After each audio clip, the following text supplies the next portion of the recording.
Shalom. Salam jumpa kembali dengan Reverend Hermes Daromes Samariu dari Kabupaten Trenggalek.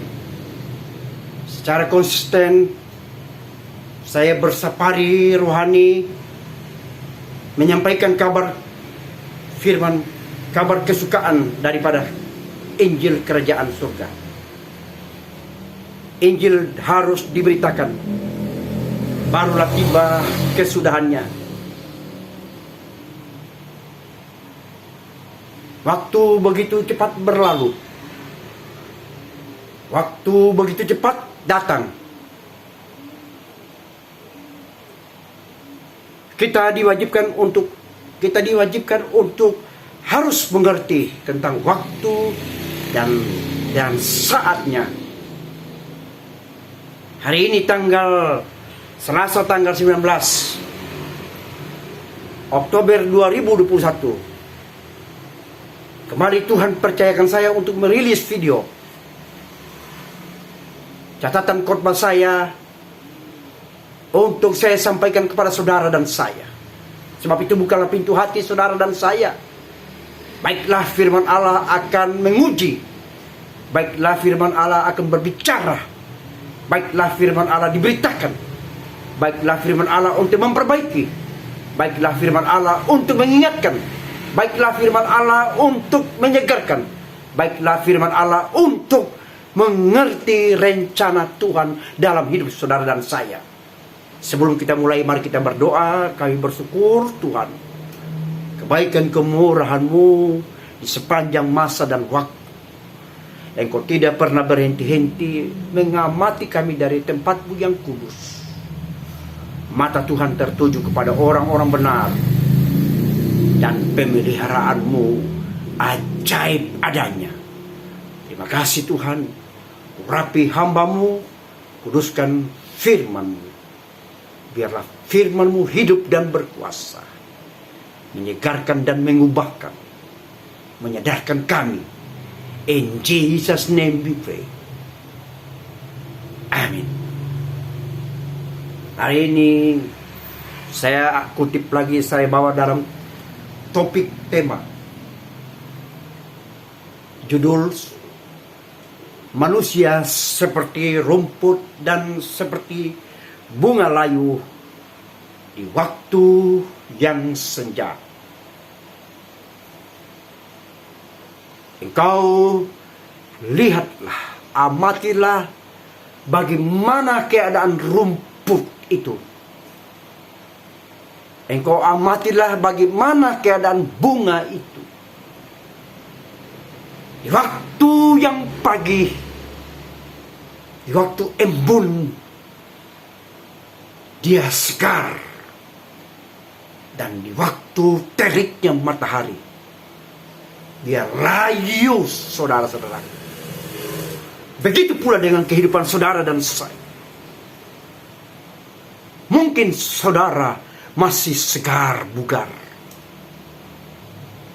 Mungkin saudara sudah mulai layu senja, layu sebelum berkembang. Kita tak mengetahui kadar kekuatan yang kita miliki dalam hidup kita. Kita mengetahui kemampuan kita. Kita mengetahui apa yang sedang terjadi. Dan jika hal itu terjadi, bagaimana caranya untuk mengantisipasinya? Tidak ada jalan yang hanyalah ada satu jalan. Di dalam Yesus Kristus, Juru Selamat saudara dan saya. Firman Allah adalah jawabannya. Firman Allah ya dan amin sesuai dengan Injil Lukas pasalnya yang ke-20. Ayatnya yang ke-33, langit dan bumi akan berlalu tetapi perkataannya tinggal untuk selama-lamanya. Haleluya saudara. Baiklah kita baca ayat pokok kita pada sore yang indah ini. Saya kutip, saya ambil, saya sharing kepada saudara. di dalam kitab Mazmur pasal 103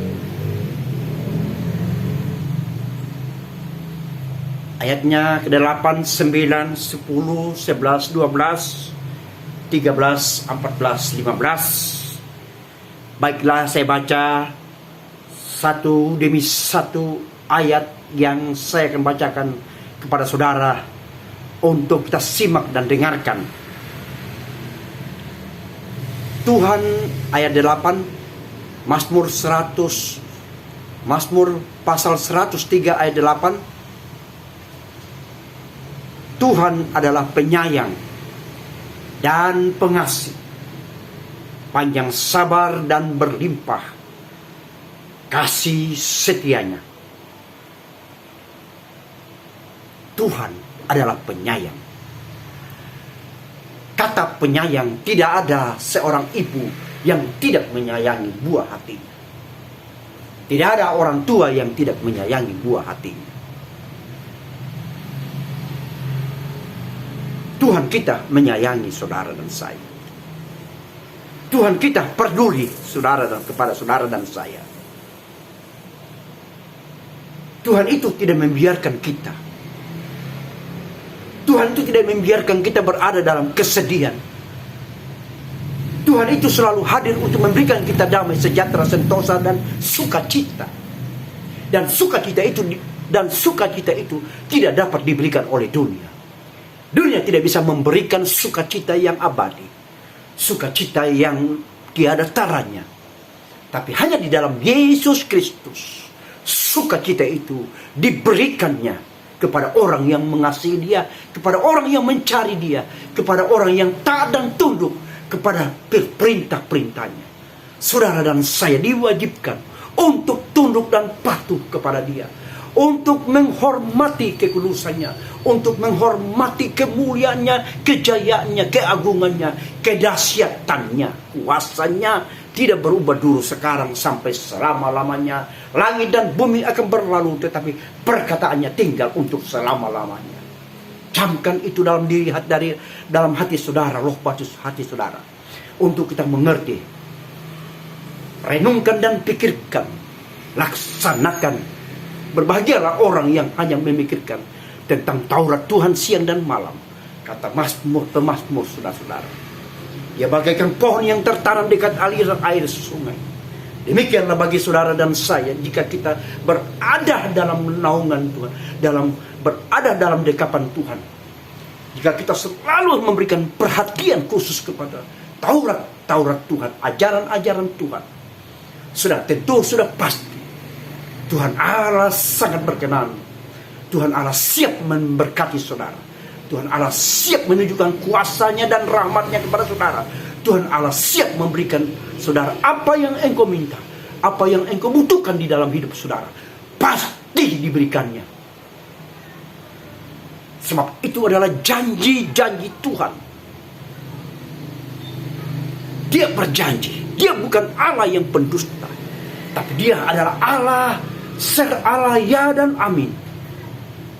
Dia nyatakan kebenaran di atas kebenaran. Dia tetap memegang teguh perjanjiannya antara saudara dan saya. Jika kita berada dalam naungannya, kita berada dalam dekapannya, kita berada dalam perintahnya, kita berada dalam wilayahnya, kita berada dalam otoritas Tuhan dalam hidup saudara dan saya. Berlimpah kasih setianya. Saudara terjemahkan arti berlimpah. Pasti saudara mengerti arti berlimpah-limpah. Berlimpah-limpah menandakan berlebih, lebih dari yang kita butuhkan. Berlimpah-limpah kasih setia Tuhan kepada saudara dan saya.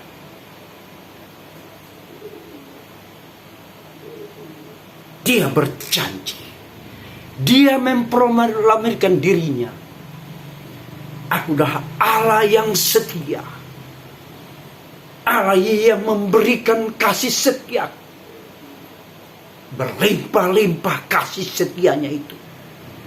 tidak dapat dibantah, tidak dapat digugat, tidak dapat diragukan. Dia adalah dia. Dia masuk kategori A1. A1 adalah ya dan amin. Pasti. Pasti. Baiklah, kita ke Injil Lukas pasal 7 ayat 12 dan 13. Injil Lukas pasal 7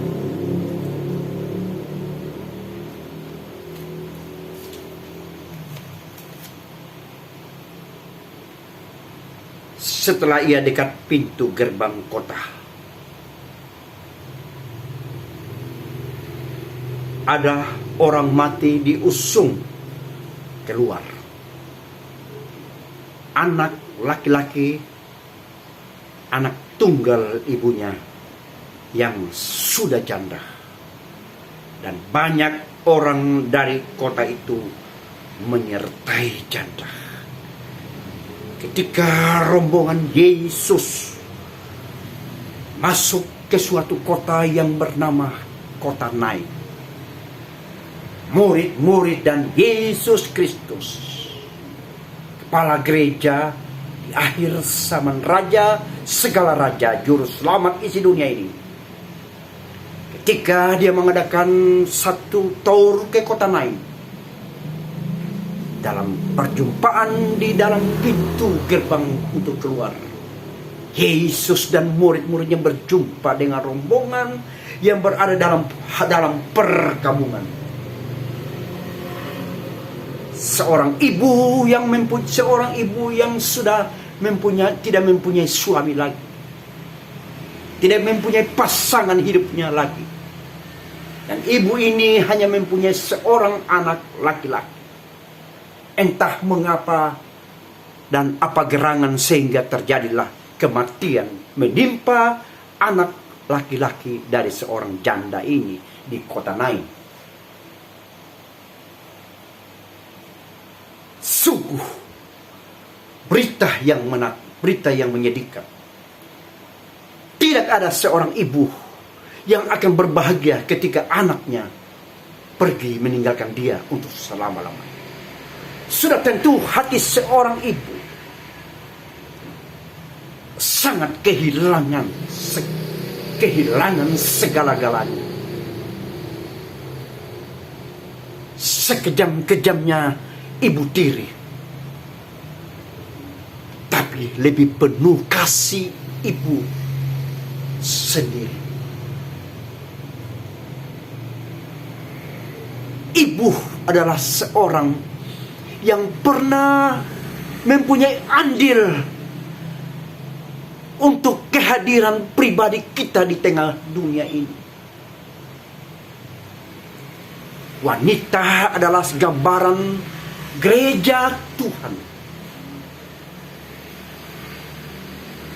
Wanita itu sangat misterius, tetapi kelembutan hatinya seperti sutra. Janda, dia seorang kehilangan anak yang dia kasihi, yang berkelamin seorang laki-laki. Harapan hidup pupus sudah. Suami sudah mendahuluinya. Anak juga sudah menyusulnya. Tetapi untung ada Yesus. Berjumpa dengan Yesus. Jika kita berjumpa dengan Yesus, maka sesuatu mujizat, sesuatu mujizat terjadi. Yesus adalah anak Allah sendiri. Adakah kita mati rohani? Tubuh jasmani kita masih tetap bersemayam bersama tubuh jiwa raga kita. Tetapi apakah adakah rohani kita sudah mati sehingga tidak menghasilkan sesuatu, bahkan menjadi olokan dan cemoohan? Sungguh ironis jika hal itu terjadi kepada saudara dan saya. Tetapi waktu dan kesempatan masih diberikan Tuhan kepada saudara dan saya. Baiklah kita mempergunakan dengan sebaik-baiknya kesempatan itu. Jangan kita sia-siakan kesempatan itu. Sekali lagi saya katakan, karena ada saatnya saudara dan saya tidak bisa berbuat apa-apa lagi. Kesempatan masih ada bagi kita. Retas senja belum pergi meninggalkan kita. Penyesalan belum terjadi menimpa kita. Sebab itu baiklah kita menghitung, kita kalkulasi dengan sebijak-bijaknya, dan mengerti apa kata Tuhan dalam hidup saudara dan saya. Dan di ayatnya yang Injil Lukas pasalnya yang ke-7 ayat 13. Dan ketika Tuhan melihat janda itu, tergeraklah hatinya oleh belas kasihan. Lalu ia berkata kepadanya, jangan menangis. Ada jaminan yang diberikan oleh Yesus kepada seorang janda, kepada ibu janda ini. Ibu janda ini berada dalam kesedihan yang dalam. Belas kasihan Tuhan. Hati Tuhan terhenyum. Hati Tuhan berkata kepada seorang ibu janda ini, yang sudah kehilangan anak akan kehilangan anak. Ada satu ucapan pengharapan yang diberikan Yesus kepada seorang ibu yang akan kehilangan anak ini.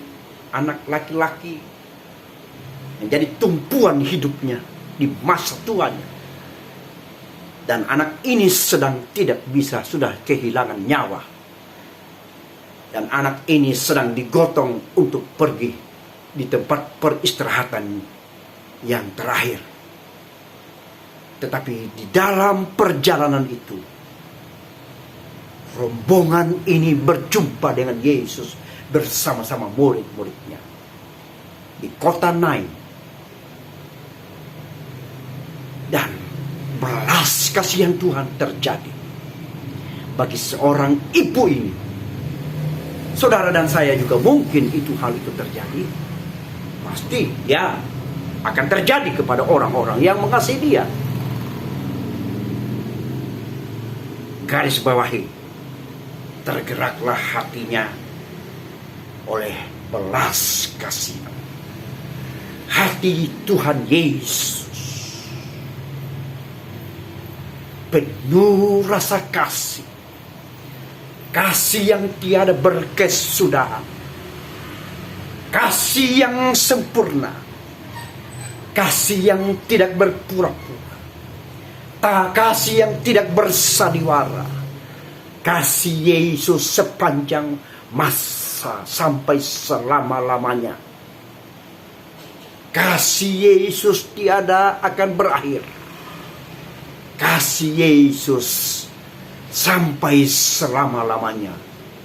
Baiklah kita sebagai hamba-hamba Tuhan, sebagai anak-anak Tuhan, sebagai jemaat Tuhan, sebagai umat ketebusan Tuhan, baiklah kita kembangkan kasih Kristus itu.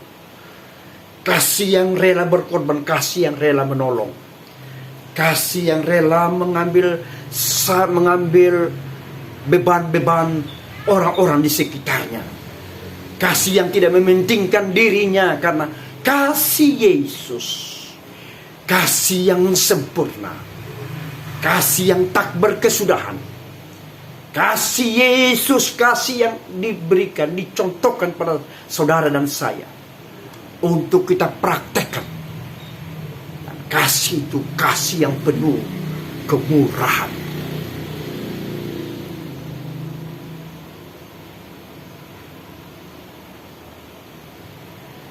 Tergeraklah hati Yesus, serta memberikan pengharapan kepada seorang janda yang akan kehilangan seorang putra kesayangannya.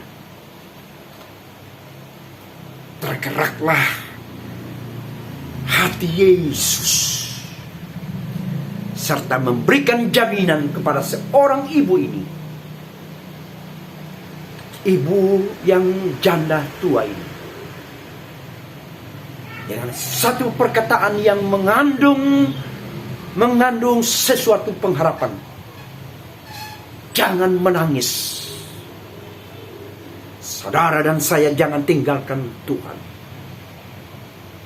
Jangan tinggalkan peribadatan kita.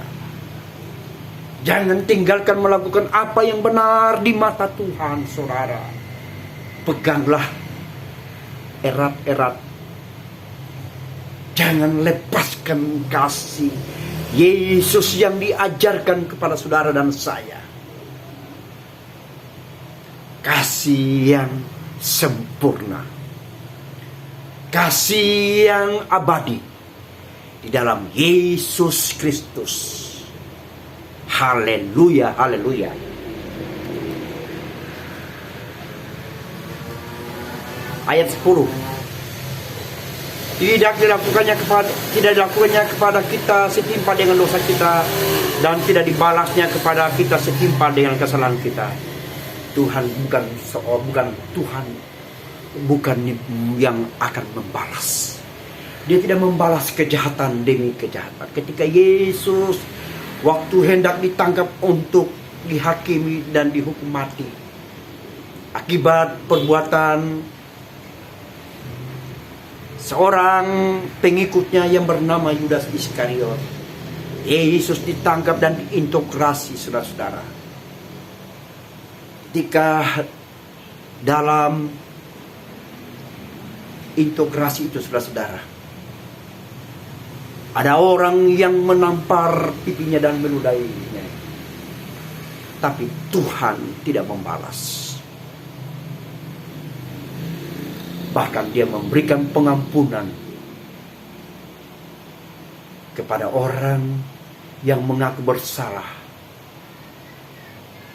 ketika mereka berada di atas tiang gantungan. 3 orang yang sedang menjalani hukuman. Dan Yesus adalah salah satunya. Dan dia berada di posisi tengah. Dan ada pengampunan terjadi pada saat itu. Baiklah, sebelum kita terjadi apa yang menimpa kita, baiklah kita diampuni oleh Tuhan dengan cara untuk selalu dekat kepada Dia. Dengan cara bertobat. Meninggalkan segala jalan kita yang salah ini. Haleluya.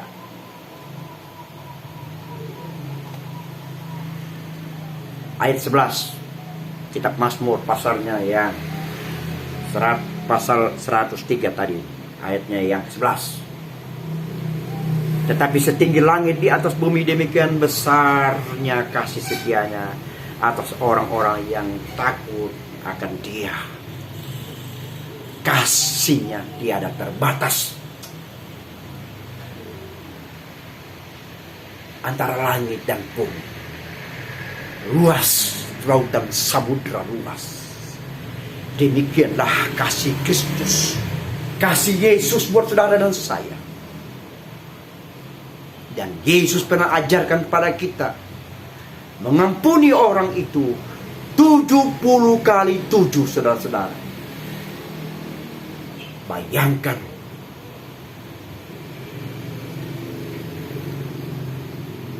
itu diajarkan kepada kita untuk mengampuni tiada batas dan akhirnya. Itulah ajaran Yesus kepada saudara dan saya.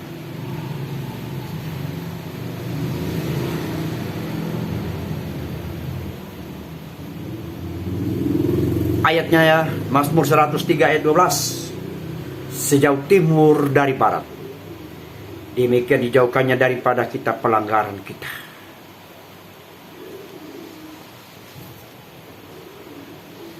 Sejauh timur dari barat.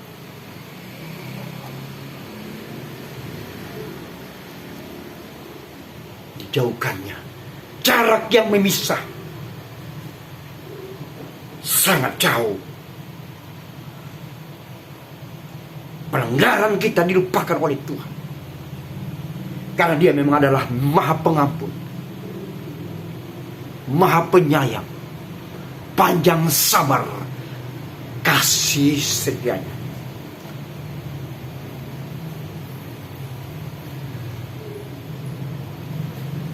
Tadi kita mundur tadi di ayat di Mazmur 103 ayat 11.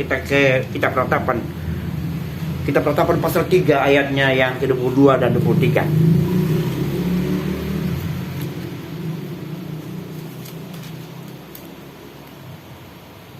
Tak berkesudahan kasih setia Tuhan, tak habis-habisnya rahmatnya, selalu baru tiap pagi, besar kesetiaanmu. Katakan amin, haleluya. Kasih setia Tuhan, tak habis-habisnya rahmatnya, setiap baru pagi, setiap hari disegarkannya jiwa kita,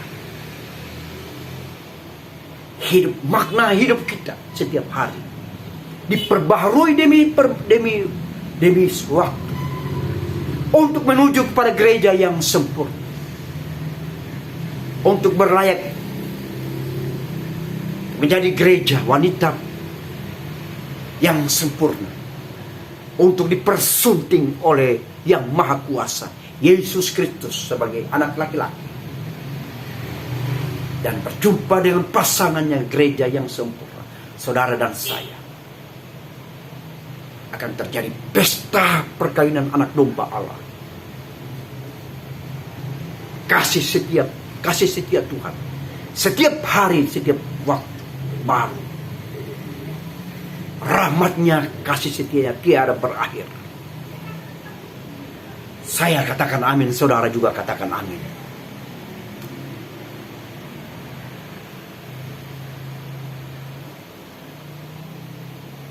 Sejauh timur dari barat.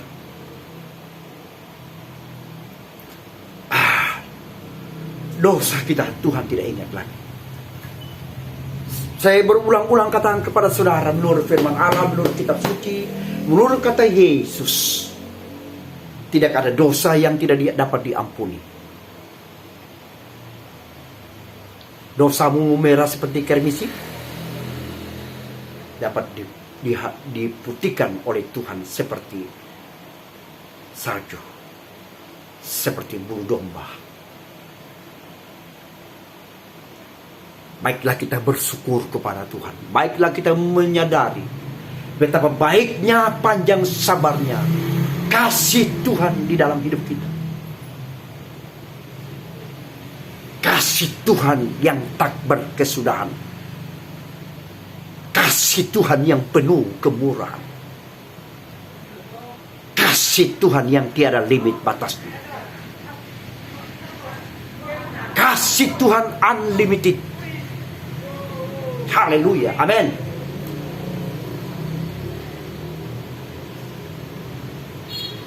Injil Lukas pasal 13. Kita terus saudara.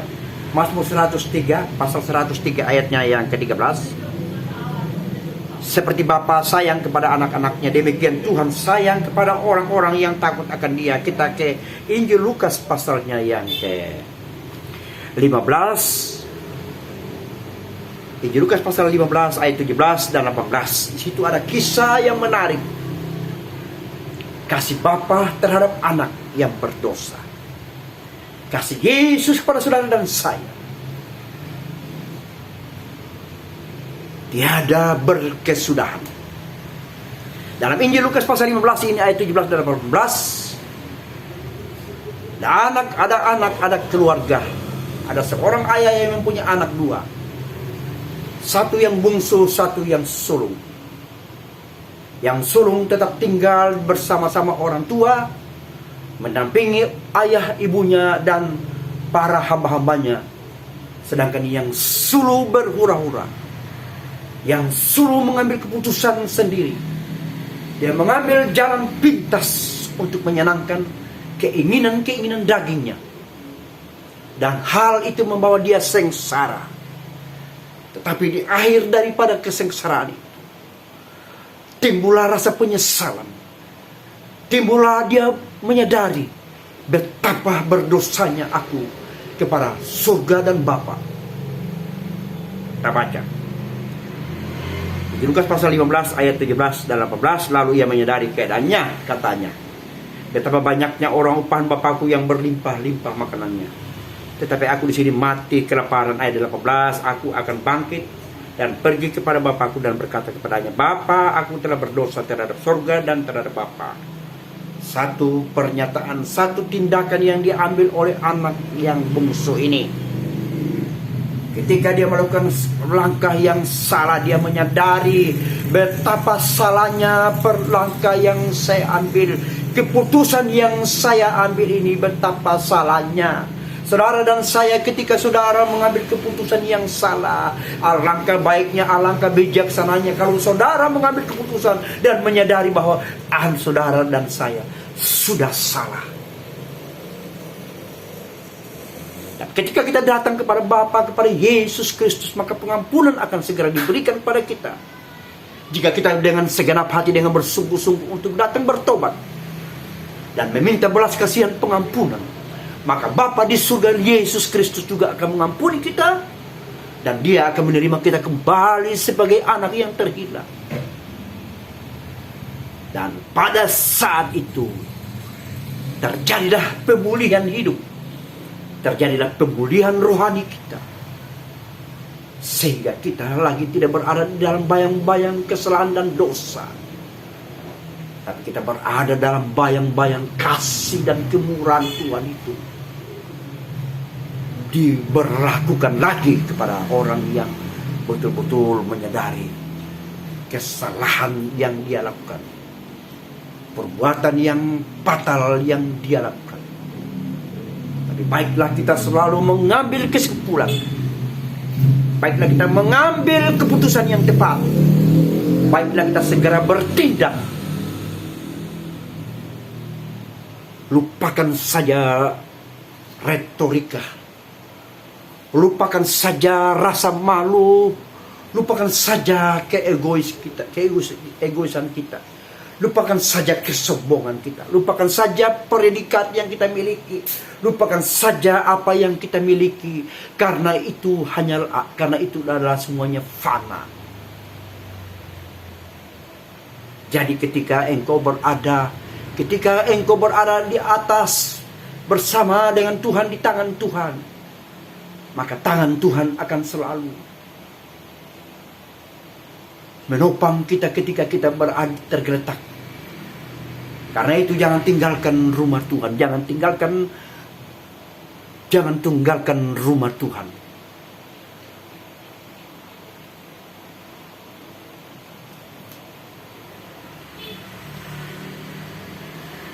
Baiklah kita ke ayat yang terakhir, saudara-saudara. Dalam kitab Mazmur 103 ayatnya yang ke-15.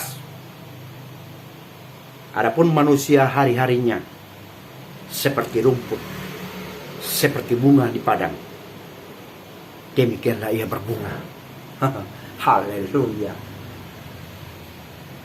Kehidupan manusia hanyalah sebuah rumput bayang, hanyalah digambarkan, dilukiskan, diibaratkan bagaikan rumput, diibaratkan bagaikan bunga yang layu, segar di waktu pagi dan layu di waktu senja. Berarti hidup manusia ada limit, tapi dengan Tuhan, bersama Tuhan kita melakukan perkara-perkara besar dan dahsyat. dan limit kasih Kristus itu tiada akan berhenti sepanjang masa dan waktu sampai selama-lamanya.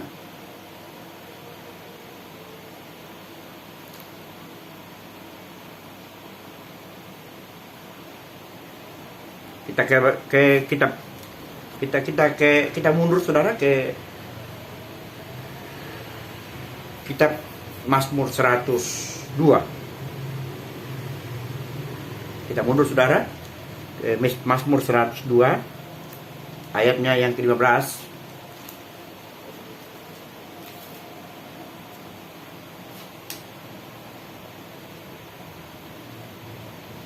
Ayatnya yang ke-12 saudara, sorry.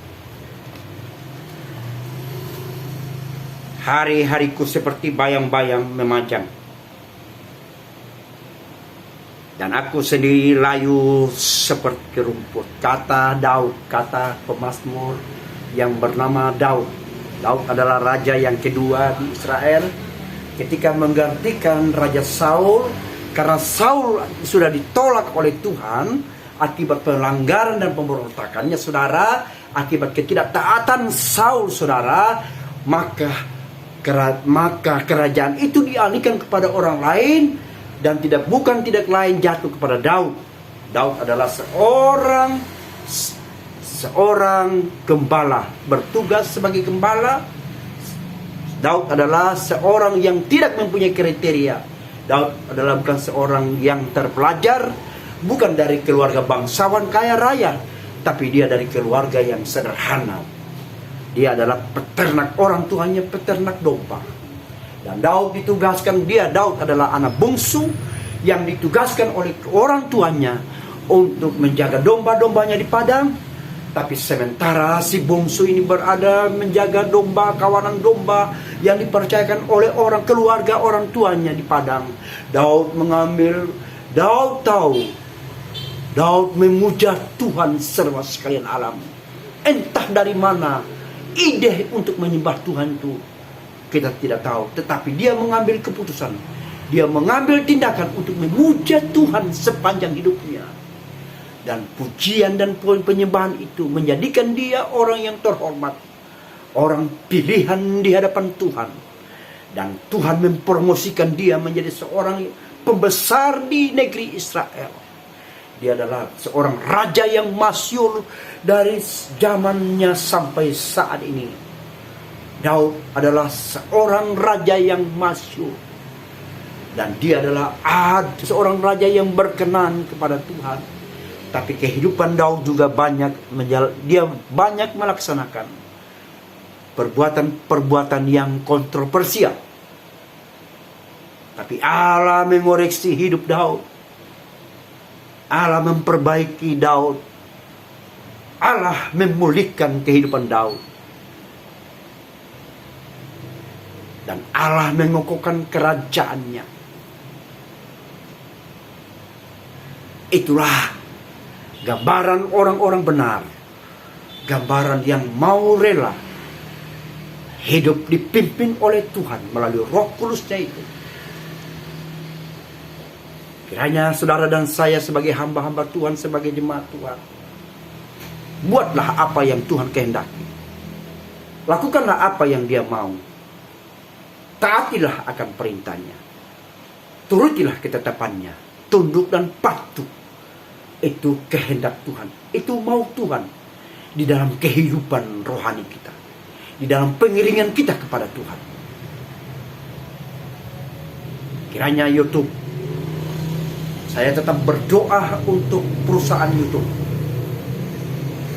Karena melalui channel YouTube ini saudara-saudara, ada banyak hamba-hamba Tuhan menyiarkan secara masif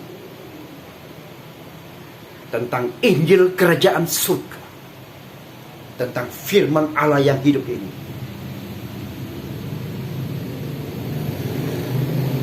Saya akan tetap berdoa kepada YouTube. Kiranya owner, kiranya para karyawan pegawai yang bekerja di YouTube, mereka diberikan kesehatan umur panjang. dan perusahaan mereka menjadi diberkati dengan berlimpah-limpah. Baiklah, kita menyadari kehidupan kita. Sesungguhnya Yesus akan segera kembali untuk menjemput saudara dan saya, serta bertugas untuk menghakimi saudara. Dan Yesus berkata, akulah jalan kebenaran dan hidup, tidak seorang pun sampai kepada Bapa tanpa melalui aku. Di luar itu saudara dan saya tidak bisa berbuat apa-apa, tapi bersama Tuhan kita melakukan perkara-perkara besar dan dahsyat. Kiranya Tuhan memberkati saudara. Jika saudara merasa diberkati, baiklah saudara membantu saya untuk like dan subscriber channel saya ini, saudara.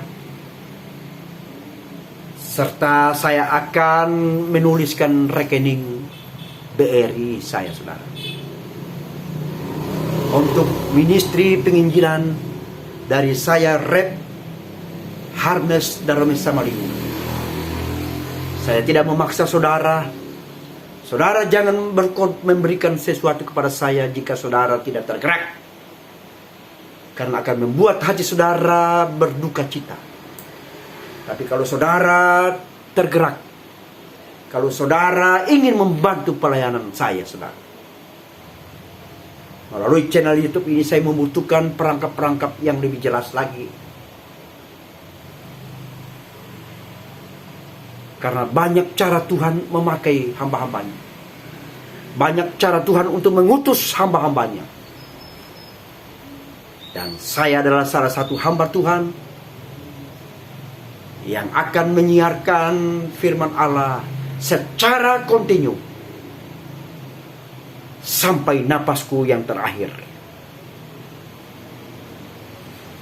Saya akan selalu bersuara tentang kebenaran-kebenaran Tuhan Yesus, tentang kuasanya, tentang ajarannya yang penuh kemurahan, penuh kasih ini, dan tentang berita Injil Kerajaan Surga.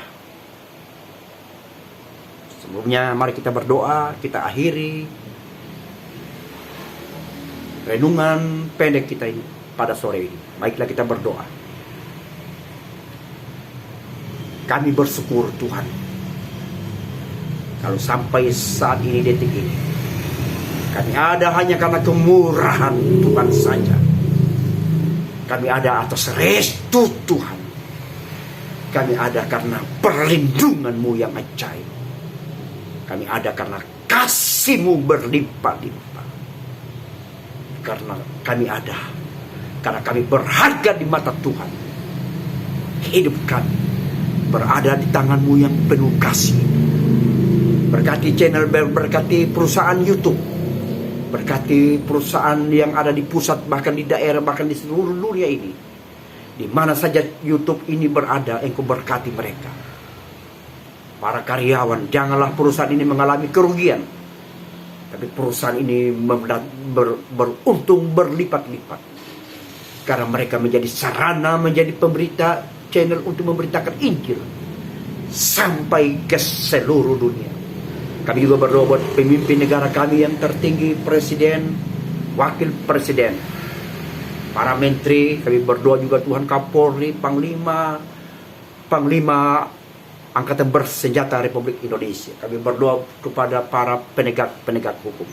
Kami berdoa kepada para gubernur, para wali kota, para bupati. Kami berdoa buat para lurah, para Tuhan camat. Kami berdoa juga Tuhan buat negeri yang kami kasih.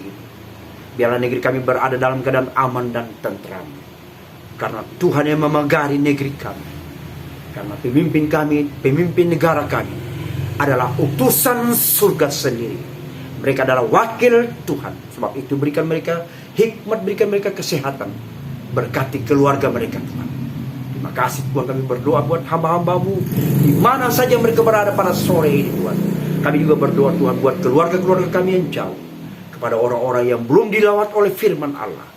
Biarlah Tuhan tetap selalu bekerja dan bekerja. Roh-Mu hidup untuk datang melawat orang-orang, untuk datang percaya kepada Tuhan. Kami juga berdoa Tuhan buat malam yang indah ini. Kami serahkan semua hidup ini ke dalam tangan Tuhan. Yang sakit Engkau sembuhkan, yang memerlukan pertolongan Engkau tolong, yang mengalami kebimbangan, mengalami kegelisahan Engkau cabut, yang mengalami duka cita Tuhan Engkau berikan penghiburan Tuhan. Keluarga-keluarga yang mengalami Tuhan masalah Tuhan Engkau satukan Tuhan. Mari Tuhan, biar Tuhan air anggur yang baru selalu ada dalam rumah tangga Tuhan. Tuhan, iblis jangan biarkan Tuhan, kami patahkan kuasa iblis. Kami hancurkan Engkau, hai iblis yang akan menghancurkan keluarga-keluarga. Tuhan, dalam nama Yesus, darah Yesus, Engkau keluar, Engkau hancur Tuhan. Iblis, terima kasih banyak Tuhan, terima kasih atas pengurapan secara khusus buat hamba-Mu ini Tuhan. Terima kasih Tuhan, kami berserah penuh ke dalam tangan Tuhan. Di dalam nama-Mu Yesus kami sudah berdoa. Haleluya, haleluya. Amin.